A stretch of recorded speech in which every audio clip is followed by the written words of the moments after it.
Bienvenidos y bienvenidas a otro pequeño viaje al baúl de los recuerdos de un probador de motos.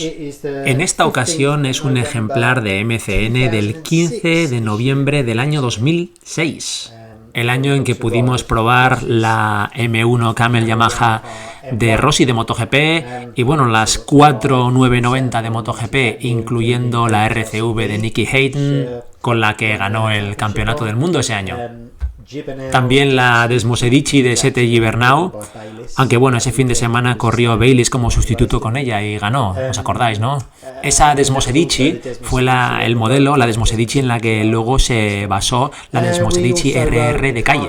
También tuvimos ocasión de probar la Kawasaki ZX RR de Nakano. Bueno, y la GSVR de Vermeulen, o sea que probamos todas las MotoGP, las 990. Y ello fue mostrado en dos ejemplares diferentes de MCN. Pero antes de que me enrolle con el tema de las MotoGP, mientras miraba por las revistas me he encontrado con unas historias verdaderamente alucinantes, tanto del mundo de las carreras como de pruebas de nuevas motos o reportajes. Bueno, y es que el año 2006, a mitad de los años 2000, tanto para mí como para muchos de vosotros y vosotras, yo creo, bueno, pues fueron algunos de los mejores años, ¿no? Por lo menos en el tema de la competición, a nivel de muchos campeonatos, nuevas motos, había muchas más motos deportivas en aquel momento, ya no es el caso. Había como un aire de emoción aquellos años en cuanto al mundo de la moto, en el aire se palpaba. Y yo pues como probador en aquel momento estaba en la cresta de la ola. ¿Qué te voy a contar? A ver, tener la oportunidad de conducir MotoGPs, pues es bastante especial. Así que vamos a zambullirnos un poco en estas historias antes de que me enrolle y os dé aquí la chapa con las MotoGP. Porque conducirlas en realidad no es tan interesante como pueda parecer. De hecho, estas historias a mí me gustan más. Bueno, y así en el ejemplar del 8 de noviembre, y mirad la portada, estaba ocupada a tope por la Ducati 1098. Bueno, esta era una moto que Ducati tenía que construir a toda costa. No sé si recordaréis cómo la 998 dejó de fabricarse a finales del año 2002 y la 999 que le sustituyó pues nunca realmente llegó a captar la atención del público, ¿no? La verdad es que no era tan bonita como una 916, no se vendió bien. Los concesionarios en aquella época tenían problemas para quitarse de encima las 999. En Ducati se dieron cuenta muy pronto de que tenían que sacar un nuevo modelo rápidamente. Y por aquel entonces tuve ocasión de hablar con Claudio Domenicali, el jefe de Ducati, y él me contó que Ducati tuvo que sacar este modelo muy rápidamente para salvar el pellejo, por lo que el periodo de gestación de esta moto fue bastante rápido, duró como 2 o 3 años. Bueno, y la cuestión es que sí que salvó el pellejo de Ducati. Era una moto con un manejo extraordinario y se conducía muy bien y tenía una estética preciosa. Supuso un retorno al estilo y a la estética que todo el mundo quería, ¿no? Esa vuelta al basculante monobrazo, al faro doble, los escapes por debajo del colín. La verdad es que era una gran moto. Bueno, y por primera vez pusimos ya esa moto de tú a tú contra las otras 1000 en las pruebas. Y la verdad es que tampoco lo hizo tan bien, era un poquito torpe, un poquito blanda, un pelín complicada de llevar, pero era una gozada siempre pilotarla. En realidad en aquel momento todavía no suponía un verdadero rival para una R1 o para una CBR 1000 en pista. No como las Panigale ahora, por lo menos. Pero bueno, era una moto magnífica. También la 1098R que condujimos en 2008. Esa fue la primera moto en llevar realmente control de tracción, lo cual en sí mismo pues supuso un hito verdaderamente significativo en aquel momento. Y es una moto que luego derivó en la 1198. Bueno, y creo recordar que yo probé el último modelo de esa moto, la 1198 Evo, en el circuito de Imola, en el año 2011, justo antes de que saliera la Panigale. Y bueno, está guay leer eso. MCN le dio mucho bombo en aquel momento por razones obvias. Y es que esa moto era muchísimo mejor que la 999 que reemplazaba. Tenía 160 caballos, motor de carrera corta. Era una obra de arte, era una moto fantástica. Bueno, y luego otras historias, aquí en papel, y seguimos hablando de Ducatis, y estamos hablando de deportivas clásicas, donde teníamos la deportiva clásica, la Biposto, la Sport 1000S. Estas motos en realidad eran bastante simples, con un estilo retro y eran bicilíndricas refrigeradas por aire. Y bueno, Ducati en aquel momento las dirigió como un mercado de gente mayor. Y para mí, en realidad, aquello pues fue un error. Y es que esas motos no se vendieron bien en realidad. Porque sí que eran ligeras y tenían buen empuje, tenían un buen comportamiento en carretera, aunque eran las motos más difíciles para hacer caballitos que te puedas imaginar. Y tuvieron que parar la producción porque no se vendían. Y es que en el momento en que fueron lanzadas fue un momento muy equivocado, porque era justo cuando empezaba toda la ola de las motos retro. Una ola que ya sabéis que explotó completamente. Si Ducati hubiera esperado un poquito más, si la hubieran dirigido a un mercado de gente más joven, como hicieron con la Scrambler, pues yo creo que hubiera sido un exitazo, la verdad. Pero bueno, es una pena que Ducati ya no haga este tipo de motos. Porque sí, la Ducati y la Scrambler va bien, pero bueno, no es una moto que te alucine cómo se comporta. Luego tenemos las Sport Turismo. Aquí también se habla de cómo Haslam y la Villa iban a seguir en el Airwaves Ducati. En aquel momento ellos dominaban. Y es que además pude probar esa moto. Me acuerdo de cuando me llamó Colin Wright y estuvimos probando esa moto de fábrica en Albacete. Sería el año 2005. Y me dijo, si te la pegas con esta moto, lo mejor que puedes hacer es saltar el muro y largarte corriendo. Ni se te ocurra volver al pit lane. Esto es algo que me hizo tremendamente feliz, como podéis imaginar. Y luego la gran movida con MotoGP era el cambio que se estaba produciendo porque pasaban de las 990 a las 800. Aquí tenemos una buena selección de historias sobre todos los pilotos, quienes estaban pilotando las 800 por primera vez. Ninguno de ellos dijo que les gustara particularmente las 800 y había preocupaciones por el tema de la seguridad con estas motos en aquel momento cuando las 800 se lanzaron o empezaron a ser producidas. Porque esto se hizo como respuesta a que las 990 eran tan rápidas en las rectas y les preocupaba el tema de la seguridad, pero la ironía es que pronto se dieron cuenta de que las 800 en realidad iban más rápido que las 990 en curva y por lo tanto los accidentes tenían lugar a mayor velocidad. Y como todas y todos sabemos, pues al final tuvieron que volver de nuevo a las 1000, unos años más tarde. Así que leemos aquí a Rossi que estaba preocupado, ¿quién más estaba preocupado? Stoner. Mira, y aquí salía Tousland haciendo de probador, en este caso con la RCV de Pedrosa, y consiguió unos tiempos realmente rápidos con esa moto. La historia es que solo tuvo 20 minutos antes de que se hiciera de noche. Al bueno de Tousland la verdad es que no se le dio tiempo, no tuvo el tiempo suficiente para brillar. Le hicieron un traje de cuero específico para la ocasión. Qué pena que no condujera en condiciones la RCV. A mí siempre me gustó Tousland. Cuando hace de comentarista para el World Superbikes es realmente fantástico. Y luego tenemos el otro ejemplar de MCN, el que habla de la moto de Rossi y que tenía a la R1, el modelo 2007, en la portada. Esta moto la probó Trevor Franklin en Qatar. Y bueno, es una moto que le impresionó muchísimo y que al final consiguió ganar el test de grupo, las pruebas de las 1000 con MCN. Es una moto que en modo super stock ya funcionaba realmente bien. Yo la tuve como prueba de largo plazo ese año y competí con ella. Sí, y esa moto de alguna manera relevó a la Suzuki GSX-R 1000, el modelo 2005-2006, y se convirtió en aquel momento pues en la 1000 favorita, ¿no? En 2008 la 1000 favorita pasó a ser la CBR 1000 de Morro Chato y se convirtió, creo recordar, en la moto del año, la moto deportiva del año. Luego en 2009 ya pasó a ser la R1 de motor Big Bang y luego desde 2010, durante un montón de años, pues ya sabemos que fue la BMW, la S1000RR, hasta que salió ya la R1 de 2015. Bueno, de hecho estaba hurgando aquí entre ejemplares viejos de MCN y he encontrado fotos espía de la S1000RR con carenados de R6. Bueno, es que este modelo, la S1000RR, es una moto que está pues muy cerca de mi corazón, ¿no? Es muy importante para mí porque competí con esta moto, he competido con ella durante más de una década. Y luego tenemos aquí historias del mundo de las carreras con Kiyonari. Aquí sale él hablando, bueno, si os acordáis, no solo dominó el campeonato Superbike británico, ¿no?, durante un tiempo, sino que hay también un vídeo maravilloso de él consiguiendo la pole en mojado en Donington con su Honda CBR 1000. Es increíble cómo pilotaba. Bueno, y aquí su titular dice, si no hubiera sido un piloto de motos, me hubiera gustado ser actor porno. Vaya.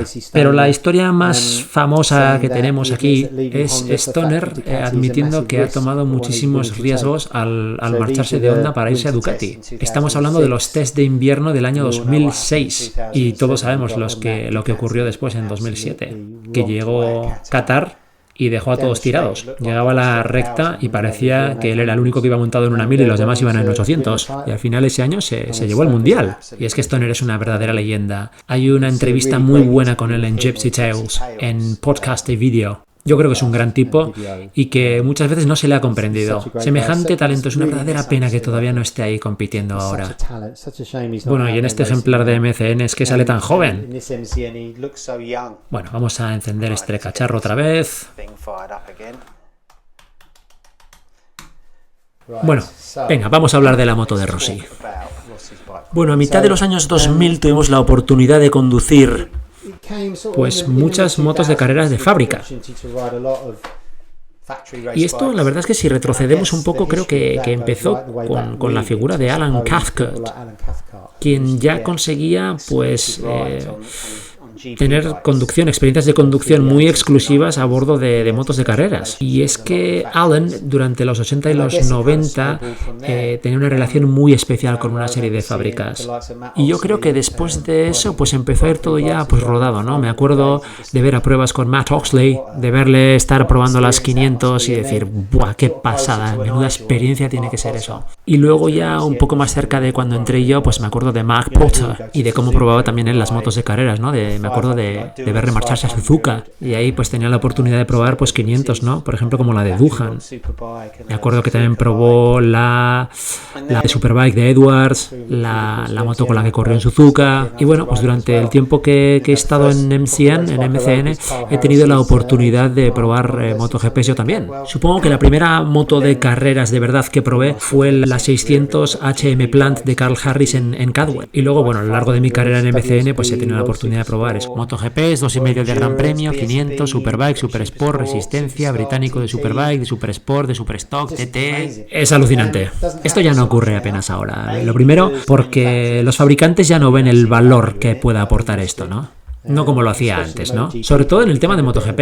Y es que al final eso se llegó a un punto en el que era, venga, todo gratis para todos, ¿no? Y es que al final era gigante, ¿no? La organización del viaje para toda esta gente para ir a probar esas motos. Y al final pues llegó a ser un poquito quizás excesivo igual, ¿no? Todo para todos. Bueno, y luego porque las revistas ahora ya no van tan a lo grande con el tema de las deportivas como lo solían hacer antes, ¿no? Porque ya no se percibe probablemente esa demanda de los y las lectores, ¿no? Los lectores y las lectoras. No sé, estaría guay poder probar una nueva generación de motos de Gran Premio. La más reciente MotoGP que haya probado MCN ha sido la Ducati, que la probó Neil Hodgson hace unos años y bueno, quedó alucinado con esa moto. La historia es que ahora los neumáticos están tan especializados y las motos de carrera son tan especializadas que supone asumir un gran riesgo el dejar que zoquetes como nosotros nos montemos en esas motos y nos podamos caer. Pero en aquellos años, en el 2006, pues todo era diferente. La primera MotoGP que yo probé fue la MotoGP de Hayden en 2005 en Sepang. Fue increíble. Además tuve la oportunidad de probar pues ya todas las MotoGP en Valencia en 2006. Y bueno, entonces fuimos a ver las carreras y vimos cómo Rossi perdió y cómo Hayden se llevó el mundial, lo cual fue bastante dramático. Y luego se dedicó 2 días, el lunes y el martes, a probar las motos. Y teníamos ahí un tremendo plan organizado para todo el tema de las pruebas de las motos. Bueno, yo ese día me levanté el lunes enfermo, con gripe, es que no me podía creer la mala suerte. Bueno, esto se me olvidó rápidamente en cuanto me subí a la moto. Lo más destacable de ese día, evidentemente, fue probar la moto de Rossi. Por quién es Rossi y porque en aquel momento pues estaba en lo alto de la cúspide. Si recordáis, se fue a Yamaha en el año 2004 para demostrarle a todo el mundo que podía ganar en otra moto que no fuera la Honda. Y recordamos esa primera victoria en Welcome contra Biaggi en Sudáfrica, que fue alucinante, cuando aparcó su moto ahí contra el muro y se sentó, ¿no?, a reírse o a llorar o a lo que fuera que hizo. Y es que ganó 9 carreras en el 2004, 11 en 2005 y 5 en 2006. Aunque perdió el Mundial ese año en 2006, después de haberlo ganado en 2004 y 2005. Y es raro, ¿no?, porque cuando nos fuimos a probar las MotoGP, pues la estructura, el plan de lo que íbamos a hacer era en realidad muy parecido a lo que hacemos cuando probamos el lanzamiento de una nueva moto. Se nos presentan las relaciones públicas de los equipos, luego nos dan unas charlas, unas presentaciones sobre cuál va a ser el orden del día, qué es lo que se va a hacer. En alguna de estas charlas se nos hablaba del desarrollo y de la historia de esa moto. Esto era algo realmente fascinante. Recibías un montón de información sobre estas motos que sería imposible de encontrar en ningún otro sitio. Los fabricantes japoneses en concreto llegaban a un nivel de detalle alucinante. Te explicaban con minuciosidad cuestiones técnicas como si estuvieras hablando de una R1, de una moto de calle. En la presentación de la M1 se nos llegaba a hablar del grosor de las paredes de del chasis o de cómo funcionaba exactamente el motor. Este tipo de cuestiones fascinantes, ¿no? Es increíble. O sea, es que se podría llenar un ejemplar de MCN al completo solo con ese tipo de información. Y es raro, ¿no? Porque tenías que pasar muy rápidamente de una presentación a otra charla a otra. Así tenías que montarte en una moto, bajarte, darle las gracias al que te la había dejado, hasta luego, y venga, ir de nuevo a la siguiente charla o presentación, ¿no? Era increíble, te sentías verdaderamente como un niño en una tienda de caramelos. Era increíble, aunque también es cierto que había como mucha tensión ante la posibilidad de caerte con una de estas motos. Y es que hubo probadores que sí, que se cayeron con estas motos. Bueno, igual esto es alguna de las razones por las cuales estas pruebas ya no tienen lugar. No voy a deciros quién. La otra cuestión que mola sobre conducir estas motos es que estás rodando en pista en una MotoGP con otros compañeros probadores que también están rodando con otras MotoGPs. Algunos van más rápido que tú y tú vas más rápido que otros. Así que te encuentras en esta situación flipante en la que estás ahí montado en la moto de Rossi o de Hayden y estás pillando a la moto de Rossi o a la moto de Hayden o a la moto de Nakano o lo que sea. Es como estar viendo una vuelta on-board en la tele, pero es que eres tú el que estás ahí. Lo puedes oír, lo puedes oler. Estás absolutamente deslumbrado en ese momento. Es increíble. La mayoría de las vueltas de las sesiones eran de 4 o 5 vueltas. Así que salías con una vuelta de calentamiento, 1 o 2 vueltas rápidas, quizá 2 o 3 vueltas rápidas y luego para adentro. Y se acabó, ¿eh? No podías ir nada más que eso. Porque si te quedabas más ya fastidiabas el horario y es muy probable que no te volvieran a invitar a una de estas sesiones.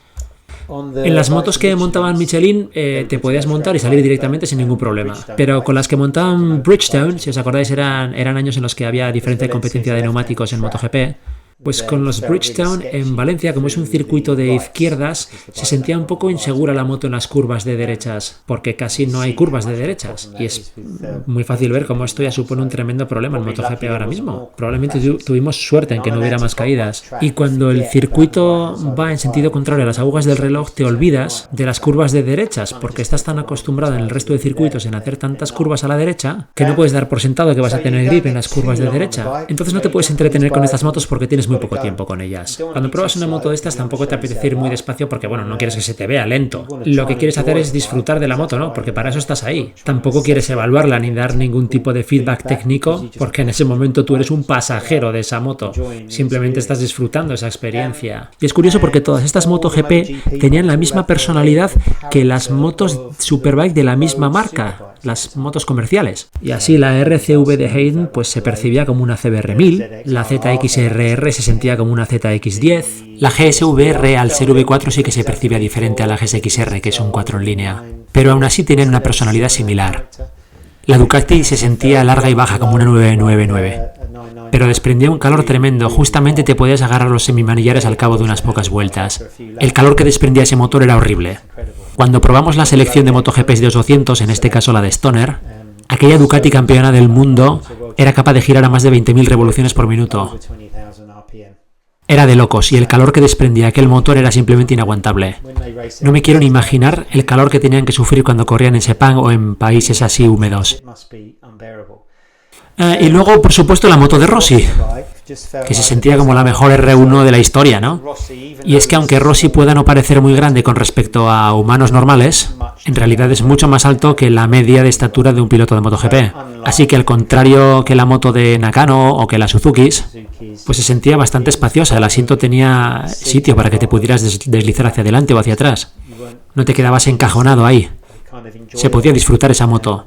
Las estriberas no estaban excesivamente altas ni los semimanillares excesivamente bajos. Se sentía una moto agradable, fácil de pilotar. Y bueno, lo mejor de disfrutar de estas motos es que estabas tú solo con ella. Te quedabas ahí en la pista y nadie te podía decir qué es lo que tenías que hacer. Nadie te obligaba ni a ir más rápido ni a ir más despacio. Estabas ahí simplemente para disfrutar esas 5 vueltas. Ahí estabas tú y tu MotoGP. A día de hoy todavía lo recuerdo perfectamente porque es que era increíble. Echabas un vistazo subido a la moto y no veías más que logos, emblemas de Rossi. Las pegatinas del doctor y unos emblemas con las tortugas ninja encima de la tija. Es que mirabas alrededor y decías, ostras, estoy pilotando la moto de Rossi. Es que es realmente increíble. Bueno, y la otra cosa rara sobre conducir aquellas MotoGP en aquel momento, pues era la cantidad de electrónica que llevaban y que todavía no había llegado a la producción de calle. Había mucho control de freno motor, podías dejar la moto prácticamente suelta a la entrada en la curva. En este sentido, la moto de Rossi parecía una dos tiempos, muy diferente, mucho más suelta que el resto de MotoGPs. Aunque claro, todo esto depende de cómo la dejaron puesta a punto. Es decir, no tengo la menor idea del mapping de motor que nos pusieron a nosotros. No sé si nos pusieron en el modo pata negra o no.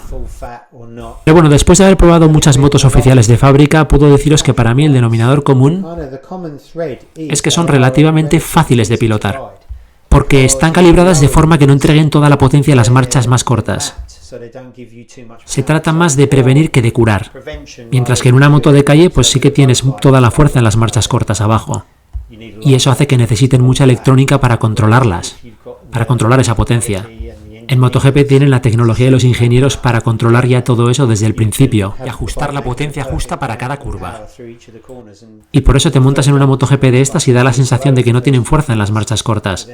Y es solo a medida que vas subiendo de marchas cuando la electrónica libera toda la potencia y entonces te das cuenta. Por eso me da la risa cuando escucho a gente de a pie diciendo que han remapeado sus motos para que tengan toda la potencia disponible en las marchas más cortas. Y es que no la puedes utilizar, si los pilotos de MotoGP no la pueden utilizar. Pero bueno, imagino que queda guay para tirarse el moco en los foros de internet. Bueno, y esa era la historia con la electrónica, el hecho también de que no te dejaba hacer caballitos, tenía anti-wheelie y luego también tenía un sistema de corte de anulación de cilindros. Y ahora mismo la única moto de calle que lleve ese sistema pues es la S1000 RR con cuerpos de inyección doble, a la cual si le pones el kit de carreras pues puedes anular un par de cilindros cuando entras en curva. Así consigues que la moto sea más dócil en mitad de curva y que luego se vuelva salvaje cuando ya entran los 4 cilindros de golpe. Y sí, es en las marchas más altas cuando te das cuenta de la potencia de una de estas motos. Es que son motos ligeras, andaban alrededor de los 165 kilos, comparas con los 200 más o menos de una moto de calle. Es decir, eran significativamente más ligeras, y estoy hablando de la moto llena. Y unos 240 caballos, nos decían. Así estas motos se empujaban en cuarta, quinta y sexta como una Superbike de calle lo hace en primera. Otra cosa de la que te das cuenta inmediatamente son los frenos de carbono, los cuales no frenan inmediatamente. Conforme sales de los pits, le das al primer toque de la maneta y parece que no frena. Pero entonces, claro, le vuelves a dar a la maneta otra vez y te encuentras con que tienes la mejor frenada con la que puedas soñar. Y es que esos frenos funcionan por acumulación de calor, no es tanto por un tacto directo de la fuerza que aplicas en la maneta. Por eso vemos cómo los pilotos de MotoGP son capaces de frenar de esa manera con un solo dedo. Y les vale. Por eso en ese momento tienes como que empaparte de muchas cosas, ¿no? De la electrónica, de los frenos, del hecho de que estás en una moto realmente especial, con la que no te quieres caer. ¿Y qué más deciros de la moto de Rossi? Pues que llevaba Olis con tecnología TTX. Esta suspensión se puede ver ahora mismo en motos de calle, en motos así espectaculares que monten Öhlins. También tenía cigüeñal contrarrotante, de forma que cuando aceleras te mantiene la rueda delantera en el suelo y cuando frenas te mantiene la trasera también en el suelo. Y luego en mitad de curva te empuja la delantera de la moto hacia el interior de la curva en lugar de empujarte hacia afuera. Esto lo montan ahora mismo algunas motos como la Panigale de calle y las MV Agusta F3 también lo montan. Sí, y es que esta tecnología al final va goteando poco a poco hacia las motos de calle. El caso es que la moto de Rossi aquel año tenía muchos problemas, iba ya por el segundo chasis para reducir chattering. Y bueno, los recuerdos de conducir esa moto, creo que ya comentaba algo de esto en mi vídeo anterior, y es que no la disfrutas en aquel momento, ¿no? Estás un poco impresionado, apabullado. Sientes como si no fueras digno, ¿no?, de estar sobre ella. Y cuando lo disfrutas realmente es cuando el evento ya ha acabado. Cuando te acuerdas, ¿no? Cuando vuelves atrás y miras las fotos. Y es que es eso, no solo estás pilotando la moto de Rossi, sino que hay fotógrafos profesionales que te están sacando fotos haciendo eso. Y todo forma parte de aquel sueño, ¿no? De aquel sueño al que accedí cuando gané aquel concurso del probador ídolo, ¿no? Sí, todo dio sus frutos al final. Y si hubiera acabado todo en aquel momento, yo me habría muerto siendo un hombre feliz. Pero bueno, afortunadamente he podido seguir. Ojo que ahora mismo el mundo de la moto no tiene nada que ver con lo que hacíamos aquellos años. Todo es diferente ahora, yo también soy diferente ahora. Las deportivas, pues yo estoy encantado de que existan. Y quizá no disfruto pilotándolas en la carretera tanto como lo solía hacer. Ahora disfruto haciendo otras cosas con la moto.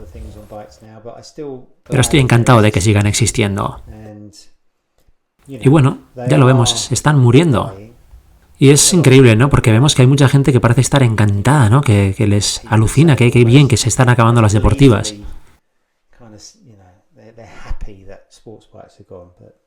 A mí me siguen encantando.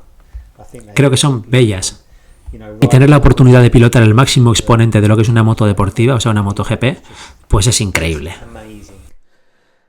Y bueno, este ha sido mi pequeño viajecito sobre el baúl de los recuerdos con estas revistas MCNs. Fijar en el archivo ha sido una auténtica gozada. Así que igual hago algún otro vídeo sobre alguna moto así de referencia que nos haya marcado y veamos qué decíamos en aquel momento, ¿no? En MCN. Y bueno, también echar la vista al presente y ver cómo se comparan con las motos que tenemos hoy en día. Y nada, si tenéis preguntas o comentarios, pues por favor las ponéis aquí debajo. Y así podré hacer otro vídeo pues contestando un poco vuestras preguntas. Hay bastantes ya, o sea que es posible que haga otro vídeo de aquí de cara a final de año. Haré también un resumen de las pruebas de moto que he hecho este año. Y nada, muchas gracias por acompañarnos en este vídeo. Ahora me voy a ir a unas sesiones de pruebas. Tengo 3 presentaciones de motos seguidas. La semana que viene pruebo la Honda Hornet y luego las BMW M1000R y S1000RR, las cuales daremos buena cuenta en MCN. También en MCN Online, en la revista Bike, en la revista Ride y en el canal de YouTube de MCN. Bueno, y esto es todo por ahora. Muchas gracias por acompañarme.